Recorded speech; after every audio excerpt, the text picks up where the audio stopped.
নমস্কার সকলকে, আশা করি সকলে ভালো আছেন। আমরাও ভালো আছি। আজকে 28 অক্টোবর সোমবার, এখন সকাল 10:30 মতো বাজে।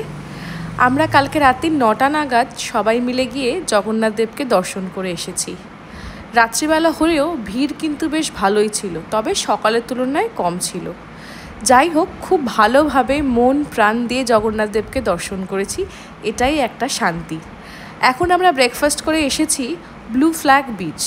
অটোতে মিনিট 10 সময় লাগলো এখানে আসতে। রাস্তাটা এত পরিষ্কার আর পরিচ্ছন্ন যে এখানে সুন্দর হাঁটা যায়, খুব একটা গাড়ি ঘোড়াও এখানে নেই।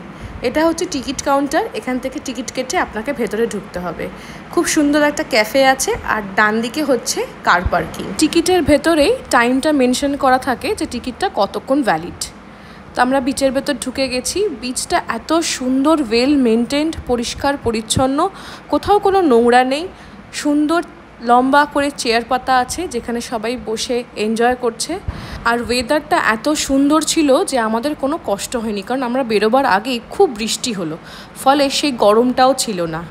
আকাশে কোথাও একদম ঘন মেঘ, আবার কোথাও একদম আকাশ পরিষ্কার, মানে অদ্ভুত লাগছিল দেখতে। আমরা খুব এনজয় করেছি, বিশেষ করে দ্রোণ আর স্রোত খুব এনজয় করেছে। প্রথমবার দ্রোণকে সমুদ্রে নামিয়েছি। দ্রোণ তো এতটাই এক্সাইটেড হয়ে গেছিলো যে কিছুতেই জল থেকে উঠবে না, জাস্ট ওর গোড়ালিটুকু ভিজেছে, ওইটুকুই ওকে জলে নামিয়েছিলাম। এবার আমরা হোটেলে ফিরবো, কারণ আজকে রাতে আমাদের কলকাতা ফেরার ট্রেন জগন্নাথ এক্সপ্রেস। তো আমরা যে হোটেলে আছি সে হোটেলের খাবার দাবার কিন্তু খুব ভালো, খাবারের কোয়ালিটি এবং কোয়ান্টিটি দুটোই খুব ভালো।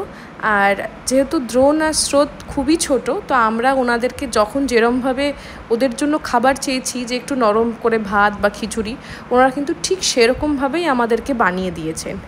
আর এদিকে দ্রোণ আর স্রোত আপন মনে বালি নিয়ে খেলছে, আর ওদের এই এনজয়মেন্ট দেখে আমরা চারজন ভীষণ খুশি। ওরা এতটাই এখানে এনজয় করছিল, ওরা কিছুতেই ওখান থেকে আর আসছিল না। অনেক বুঝিয়ে ওখান থেকে আমরা ফিরে আসছি এবার হোটেলে। লাঞ্চ করে একটু রেস্ট নিয়ে আস্তে আস্তে আমরা স্টেশনের জন্য বেরোবো, যদিও স্টেশন হোটেলের খুব কাছে। এইবারের মতন আমাদের পুরী ট্রিপ এখানেই শেষ। আশা করছি ভিডিওগুলো আপনাদের ভালো লেগেছে। যদি হোটেল, ট্রেন বা কোনো কিছু সম্পর্কে কিছু জানতে চান তাহলে কমেন্ট করবেন, অবশ্যই আমি রিপ্লাই করব। ভিডিওগুলো কেমন লাগলো প্লিজ কমেন্ট করে জানাবেন। আপনাদের একটা কমেন্ট আমাকে অনেকটা মোটিভেট করবে পরের ভিডিও তৈরি করার জন্য। আজকের ভিডিও এখানেই শেষ করলাম। সবাই ভালো থাকবেন, সকলকে ভালো রাখবেন। দেখা হচ্ছে পরের ভিডিওতে।